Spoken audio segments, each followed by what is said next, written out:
மெய்யாகவே தேவன் தம்முடைய சத்துருக்களின் சிரசையும் தன் அக்கிரமங்களில் துணிந்து நடக்கிறவனுடைய மயிருள்ள உச்சந்தலையையும் உடைப்பார்.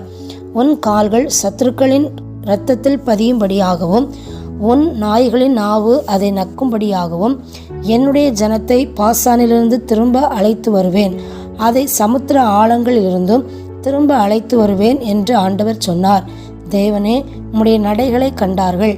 என் தேவனும் என் ராஜாவும் பரிசுத்த ஸ்தலத்திலே நடந்து வருகிற நடைகளையே கண்டார்கள். முன்னாக பாடுகிறவர்களும் பின்னாக வீணைகளை வாசிக்கிறவர்களும் சுற்றிலும் தம்பூர் வாசிக்கிற கன்னிகைகளும் நடந்தார்கள். இஸ்ரவேலின் ஊற்றிலிருந்து தோன்றினவர்களே, சபைகளின் நடுவே ஆண்டவராகிய தேவனை ஸ்தோத்திரியுங்கள். அங்கே அவர்களை ஆளுகிற சின்ன பென்யமீனும் யூதாவின் பிரபுக்களும் அவர்கள் கூட்டமும் செபுலோனின் பிரபுக்களும் நப்தலியின் பிரபுக்களும் உண்டு. உன் தேவன் உனக்கு பலத்தை கட்டளையிட்டார். தேவனே, நீர் எங்கள் நிமித்தம் உண்டு பண்ணினதை திடப்படுத்தும். எருசலேமிலுள்ள உம்முடைய ஆலயத்தின் நிமித்தம் ராஜாக்கள் உமக்கு காணிக்கைகளை கொண்டு வருவார்கள். நாணலில் உள்ள மிருக கூட்டத்தையும் ஜனங்களாகிய கன்றுகளோடு கூட ரிஷப கூட்டத்தையும் அதட்டும். ஒவ்வொருவனும் வெள்ளிப்பணங்களை கொண்டு வந்து பணிந்து கொள்ளுவான்.